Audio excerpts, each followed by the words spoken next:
Good morning everyone. Bukas nga pala magwa 1 month na ang mga batik.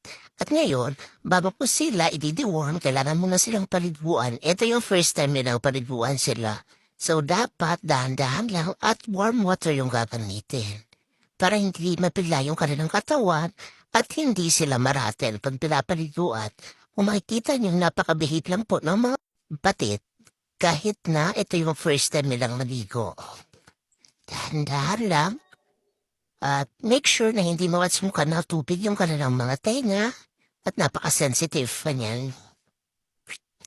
So isa na naman dahil ako ang yaya nila, ito yung aking magiging routine sa mga masusunod pa na araw.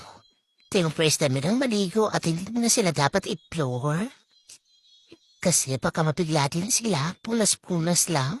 Make sure na high absorbent yung towel na gagamitin natin sa kanila. Then after nila paliguan at mapunas na, papadalin natin kay Mama Wanwan na kalbo na ngayon. Ang parit-bakit niya. At lalita siya dahil kinagbuhan siya. Pero babalik din naman yung maganda niyang buhok. Kapag lumaki na yung mga baby niya. Yan lang,